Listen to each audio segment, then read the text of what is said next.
kuasa dari Raja Mulia, menaklukkan musuh di bawah kakiku. Ku pakai kuasa dari Raja Mulia, bila Allah ada bersamaku, siapa jadi lawanku? Sungguh besar Kau Tuhanku, Kau merisai hidupku.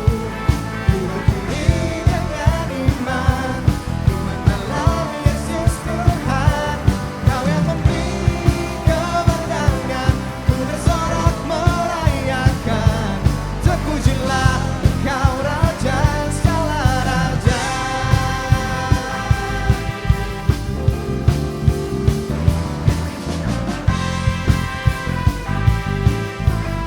Semuanya katakan, ku diberi kuasa dari Raja Mulia, menaklukkan musuh di bawah kaki. Katakan, ku pakai kuasa dari Raja Mulia. Dan bila Allah bersamaku, siapa jadi lawanku? Bila Allah ada bersamaku, siapa jadi lawanku? Bila Allah ada bersamaku, siapa jadi lawanku? Sungguh besar Kau Tuhanku, Kau merisai hidupku. Ku berdiri dengan iman, iman dalam Yesus Tuhan. Kau yang memberi kemenangan, ku bersorak merayakan. Terpujilah Kau Raja segala raja.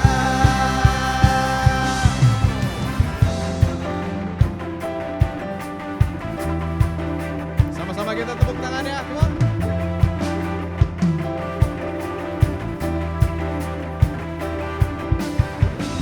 Hanya Yesus yang terbaik dalam kehidupan kita, amin. Nah, karena itu kita sama-sama berikan yang terbaik buat Tuhan kita. Berikan nyanyian yang terbaik bagi Tuhan, come on. Oh, oh, oh, oh, oh. Come on. Oh, oh, oh, oh. Bila Allah ada bersamaku, siapa jadi lawanku? Bila Allah ada bersamaku, siapa jadi lawanku? Bila Allah ada bersamaku, siapa jadi lawanku?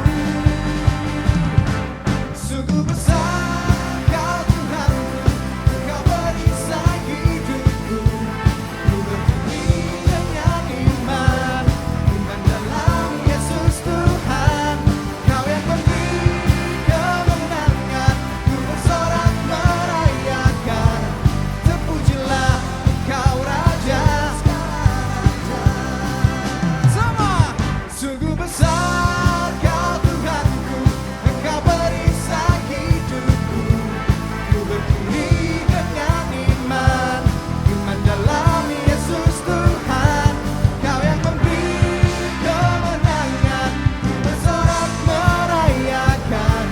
Terpujilah Kau Raja segala. Terpujilah, terpujilah Kau Raja segala raja.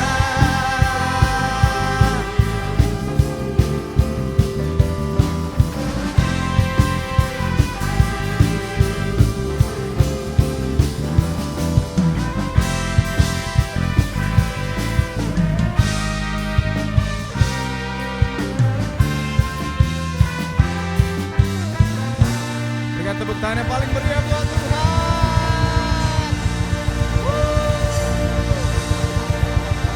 Terima kasih Yesus.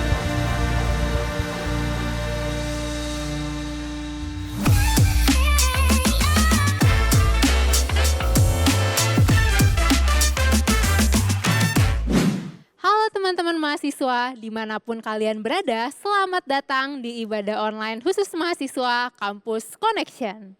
Apa kabar nih teman-teman semua? Saya harap kita semua dalam kondisi yang fit dan prima dalam menjalani kegiatan kita setiap hari ya. Buat yang lagi sakit atau nggak enak badan, jangan lupa konsumsi makanan sehat, vitamin, dan obat-obatan supaya kalian bisa segera pulih. Anyway, nggak kerasa ya, sekarang kita sudah memasuki minggu kedua bulan Mei. Sebulan lagi menuju pertengahan tahun. Saya harap kita semua tetap bisa fokus sama resolusi dan rencana-rencana yang sudah kita buat di awal tahun lalu. Buat yang udah mulai kendor, yuk semangat lagi. Mari kita maksimalkan setiap hari yang ada dengan melakukan berbagai hal yang produktif. Teman-teman, sebentar lagi kita akan masuk ke dalam pemberitaan firman Tuhan. Teman-teman boleh siapkan Alkitab kalian dan catatan juga ya. Mari sebelumnya kita berdoa terlebih dahulu. Tuhan, kami sungguh bersyukur karena Engkau bisa memperbolehkan kami beribadah pada hari ini. Sebentar kami akan mendengarkan firman-Mu. Kiranya Tuhan yang berbicara kepada setiap hati kami dan Tuhan yang membantu kami supaya bisa mengaplikasikan firman yang kami dengar hari ini dengan baik. Terima kasih Tuhan, kami menyerahkan waktu ke depan ke dalam tangan-Mu. Di dalam nama-Mu kami berdoa. Amin. Untuk mengawali firman Tuhan hari ini, mari kita sama-sama buka Alkitab kita di Ibrani 12 ayat 1 sampai 6. Akan saya bacakan versi terjemahan baru yang kedua ya. Teman-teman juga boleh ikut baca bareng-bareng.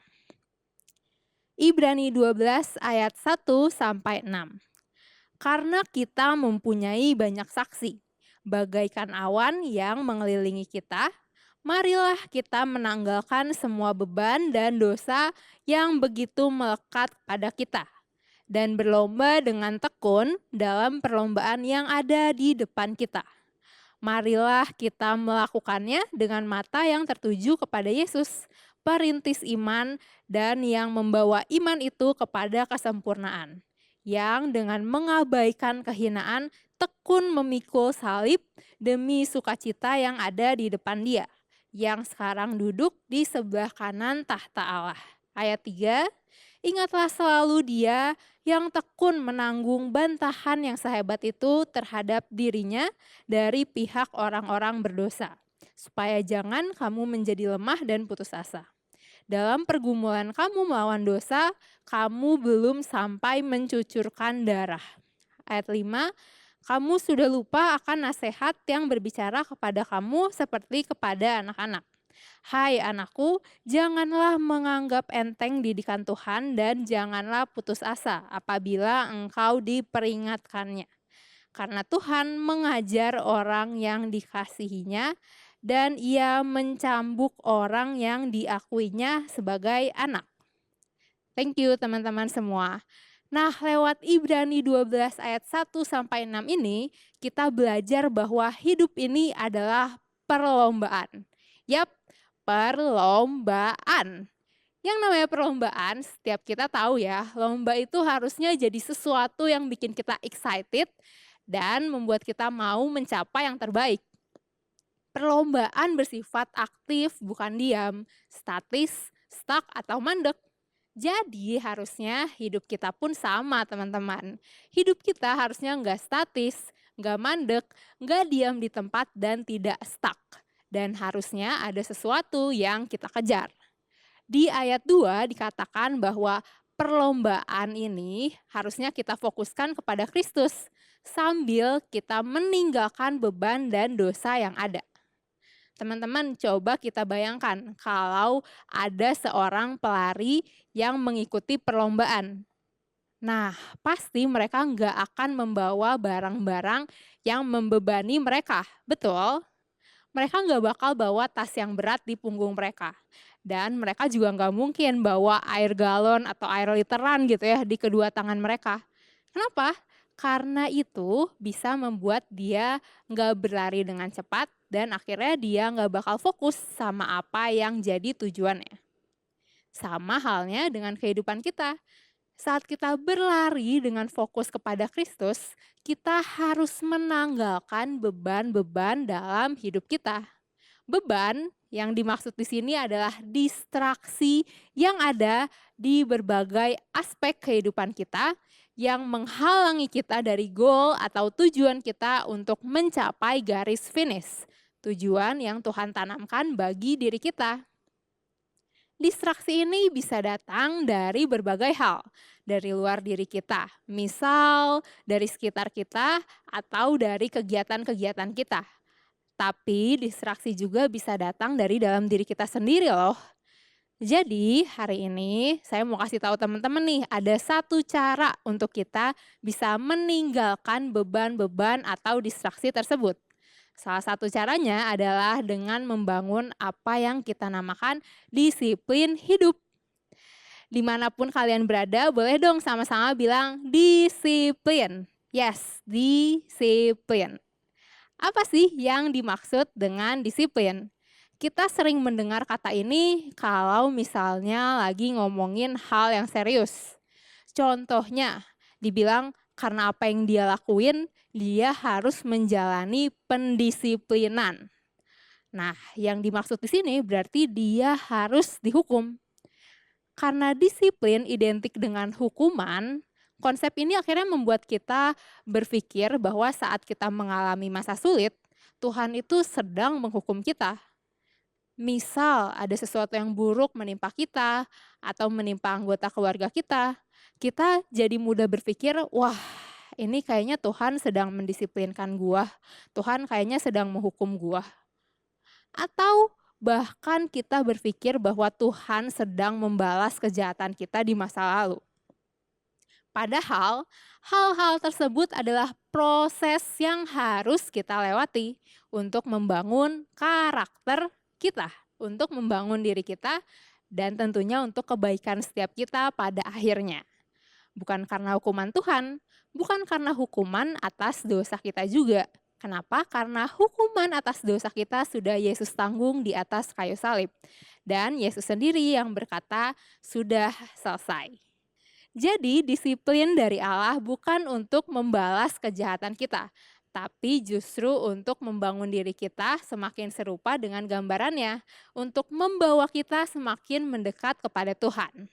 So, disiplin dalam konteks yang benar berarti latihan untuk mengoreksi, membentuk, menyempurnakan kita baik secara tindakan, mental maupun karakter kita. Kedisiplinan merupakan salah satu karakter yang bisa dan harus kita latih, harus kita bentuk dalam hidup kita. Hal ini dikarenakan disiplin akan menjadi salah satu faktor penentu dalam kemajuan hidup kita.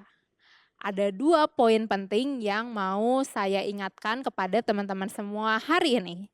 Yang pertama, disiplin adalah jembatan untuk mencapai kesuksesan kita. Kalau kita mau maju, kita mau hidup berkembang, kita harus sadar bahwa itu semua nggak terjadi secara otomatis. Kalau kita mau berhasil, harus ada proses yang kita jalanin. Dan dibutuhkan kedisiplinan untuk menjalani proses-proses tersebut. Contohnya nih, kalau misalnya teman-teman dulu seorang pelajar dan sekarang menjadi seorang mahasiswa. Otomatis hal itu tidak terjadi dengan sendirinya kan? Pasti ada proses yang sudah teman-teman lewatin. Belajar, mengerjakan tugas dan ujian, ikut berbagai tes atau tryout, pilih berbagai universitas, dan sebagainya. Dan tentu semua itu teman-teman lakukan dengan tekun dan disiplin, sehingga akhirnya teman-teman bisa melewati proses tersebut. Menjadi seorang mahasiswa. Gak ada tuh ceritanya seorang pelajar tiba-tiba jadi mahasiswa tanpa melalui proses-prosesnya. Hal ini juga disampaikan di Ibrani 12 ayat yang kedua tadi. Di situ dibilang, marilah kita melakukan dengan mata yang tertuju kepada Yesus, perintis iman, dan yang membawa iman itu kepada kesempurnaan.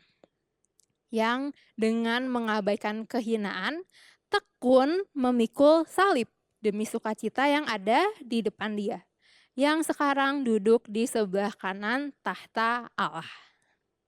Goal atau tujuan akhir dari perlombaan hidup kita adalah menjadi serupa dengan Kristus. Dan kita juga nggak mungkin menjadi sukses dalam mencapai tujuan tersebut kalau kita nggak melalui jembatan yang bernama disiplin. Kita pun harus melalui jembatan yang bernama disiplin itu kalau misalnya kita mau sukses dalam berbagai aspek kehidupan kita.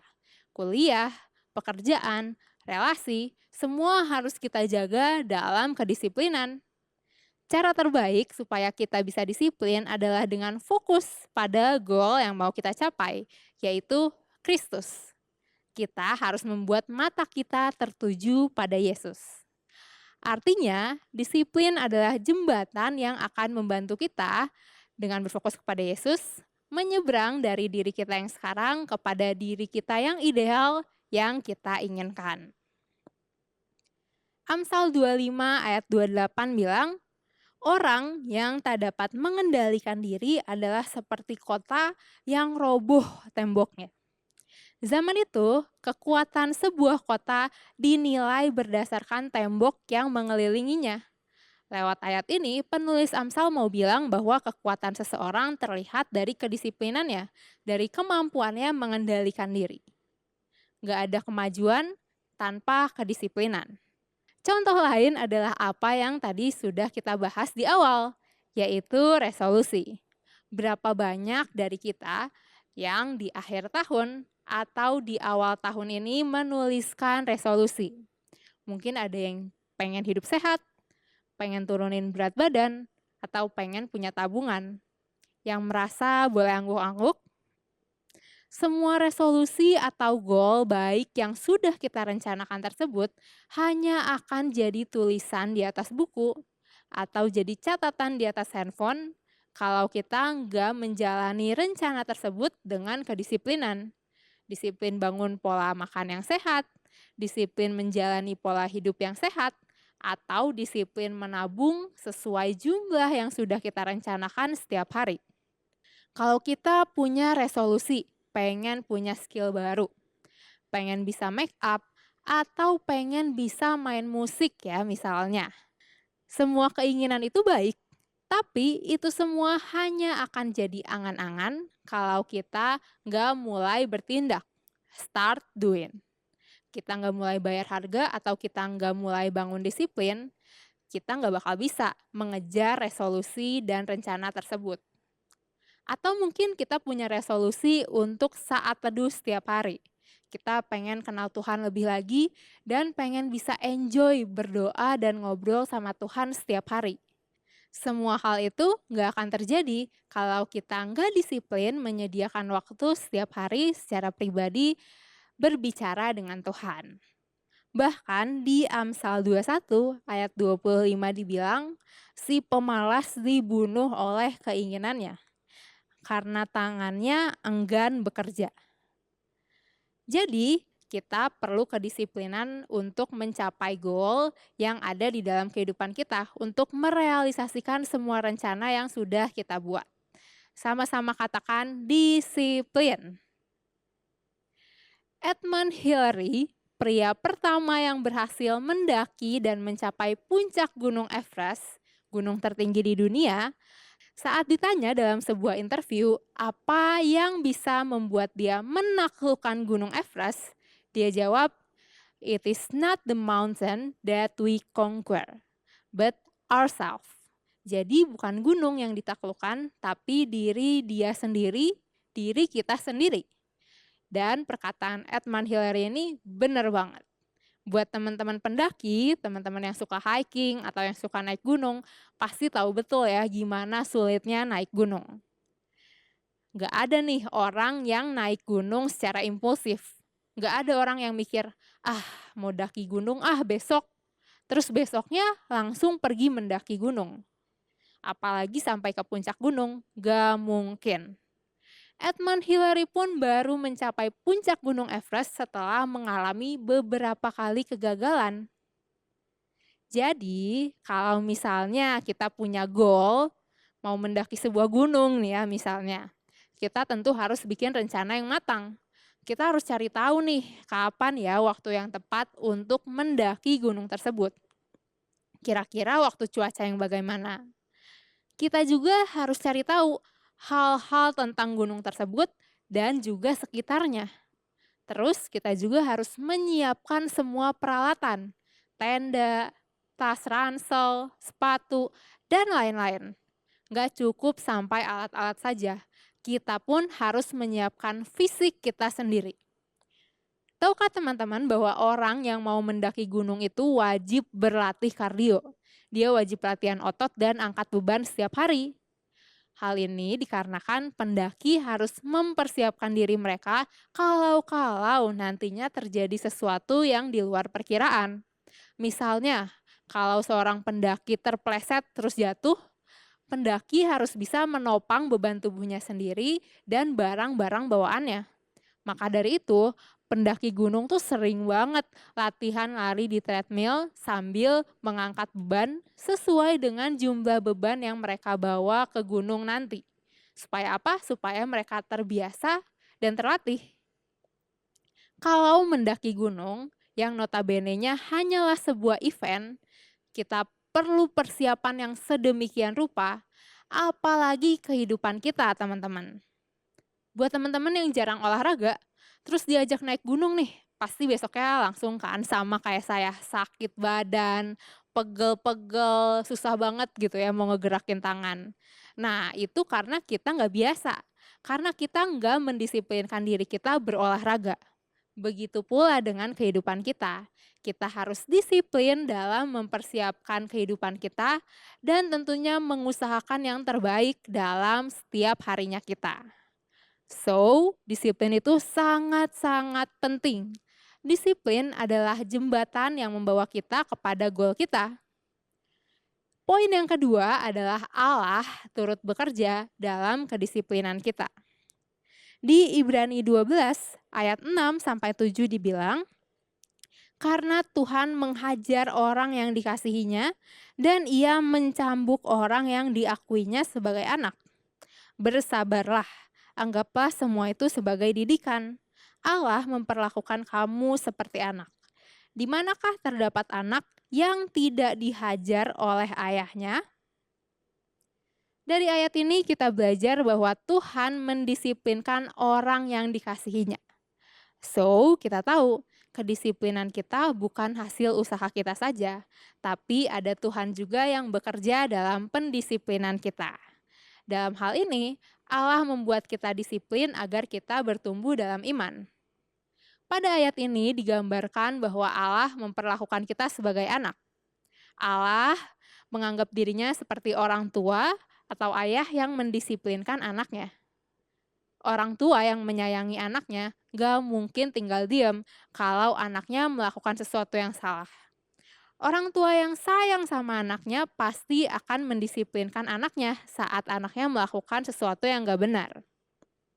Supaya anak ini bisa mengerti, dia bisa berkembang dalam karakter, dan dia tahu apa yang salah, apa yang benar, dan pada akhirnya dia bisa bersaing dengan dunia ini. Jadi orang tua yang baik gak akan memberikan apapun yang menghancurkan anaknya, termasuk dalam hal nasihat. Begitu pula dengan Tuhan. Tuhan memberikan pendisiplinan untuk kebaikan kita. Jadi, kita harus ingat hal penting ini.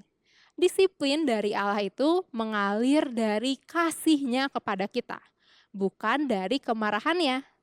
Dari kasih-Nya, bukan dari kemarahannya kepada kita. Mazmur 118 ayat 18 bilang bahwa Tuhan telah menghajar aku dengan keras, tetapi tidak menyerahkan aku kepada maut. Penulis Mazmur sadar bahwa Tuhan gak akan memberikan yang jahat, termasuk dalam pendisiplinan. Tuhan bisa mendisiplinkan kita lewat berbagai hal, lewat berbagai cara. Bisa lewat orang tua kita, mentor kita, sahabat kita, guru, dosen, atau dari berbagai hal lainnya. Kenapa Tuhan pengen kita menjadi disiplin? Tentunya karena Tuhan mau kita berkembang. Memang Tuhan mengasihi kita apa adanya, namun justru karena kasih-Nya itulah karena Ia terlalu sayang sama kita, Ia nggak mau membiarkan kita apa adanya. Ia mau kita mengalami perubahan karakter setiap harinya menjadi semakin serupa dengan Yesus Kristus. So, sekali lagi, jangan menganggap kalau kita menjalani proses yang sulit, proses yang membentuk kita, itu merupakan penghukuman dari Tuhan. Justru kita harus melihatnya sebagai kasih Bapa kepada anaknya, kepada kita. Ia mau memberkati kita secara luar biasa. Oleh sebab itu, Ia mau kita bertumbuh, supaya tentunya kita bisa siap menerima berkatnya yang luar biasa tersebut. Saat kita merasa gagal, ingat bahwa Tuhan gak akan membiarkan kita, dan Tuhan gak akan menyerah atas diri kita. Ingat hal tersebut dan kembali praktekkan kedisiplinan. So, sekarang apa aja nih yang bisa kita lakukan untuk mempraktekkan kedisiplinan? Teman-teman bisa catat beberapa hal ini di buku atau di gadget kalian. Yang pertama, coba identifikasi apa yang perlu kita bangun di dalam hidup kita. Kebiasaan-kebiasaan baru apa yang baik yang harus kita lakukan. Dan kedua, breakdown menjadi tindakan yang bisa kita lakukan di setiap minggu atau bahkan di setiap harinya kita. Dan yang ketiga, lakukan secara teratur minimal selama 21 hari ke depan, sehingga itu bisa menjadi kebiasaan kita dan menjadi gaya hidup kita nantinya. Ada satu quotes yang keren banget nih teman-teman. Di sini dibilang bahwa we must all suffer from one of two pains. The pain of discipline or the pain of regret. The difference is discipline weighs ounces, but regret weighs tons. Kita semua pasti akan menderita karena salah satu dari dua rasa sakit. Rasa sakit karena disiplin atau rasa sakit karena penyesalan. Perbedaannya adalah disiplin beratnya hanya beberapa ons, sedangkan penyesalan beratnya berton-ton. So, kita bisa pilih, kita mau sakit karena disiplin atau kita mau sakit karena penyesalan. Ibrani 12 ayat 11 bilang, memang tiap-tiap ganjaran pada waktu ia diberikan tidak mendatangkan sukacita, tetapi duka cita. Tetapi kemudian ia menghasilkan buah kebenaran yang memberikan damai kepada mereka yang dilatih olehnya. Mari kita berdoa. Tuhan, hari ini kami belajar bahwa ada bagian yang harus kami lakukan untuk menjalankan rencana Tuhan yang luar biasa. Kami harus menjalankan kedisiplinan untuk berjalan menuju rencana Tuhan yang indah, dan kami hari ini mau sama-sama bilang bahwa kami mau untuk menjalani kedisiplinan tersebut. Kami mau untuk membangun diri kami, dan kami percaya saat kami mau bertindak, saat kami mau belajar mendisiplinkan diri kami, Tuhan juga bekerja di dalam kehidupan kami, sehingga kami bisa mencapai panggilan Tuhan tersebut, kami bisa menjauhkan berbagai distraksi, dan kami bisa melihat masa depan yang indah yang Tuhan sudah rencanakan bagi setiap kami, sungguh ada dan sungguh nyata. Hari ini Tuhan, hamba-Mu mau melepas berkat bagi setiap jemaat-Mu. Kiranya Tuhan yang memberkati engkau di dalam keluarga-Mu. Tuhan memberkati relasimu dengan seluruh anggota keluarga-Mu. Tuhan yang memulihkan berbagai konflik yang ada, dan Tuhan yang bantu supaya ada kasih Allah yang mengalir di dalam keluarga-Mu. Hari ini kiranya juga engkau menerima berkat di dalam perkuliahan dan pekerjaanmu, kiranya ada hikmat yang daripada Allah dalam pengambilan keputusan, sehingga setiap langkahmu dibuatnya berhasil. Tuhan juga yang memberkati dalam finansialmu, Tuhan yang mencukupkan engkau dengan semua yang engkau perlukan, dan bahkan Tuhan yang memberikan engkau kelimpahan. Kiranya ada berkat damai sejahtera, sukacita, dan hikmat yang daripada Roh Kudus dalam setiap langkahmu. Dan kita semua teman-teman yang udah percaya dan menerima berkat, kita sama-sama bilang amin. Bagi teman-teman yang memerlukan dukungan doa atau konseling lebih lanjut, kalian bisa scan QR Code yang ada di layar ini. Akan ada para pendoa dan konselor yang siap untuk melayani teman-teman. Sampai berjumpa di lain kesempatan, and God bless you.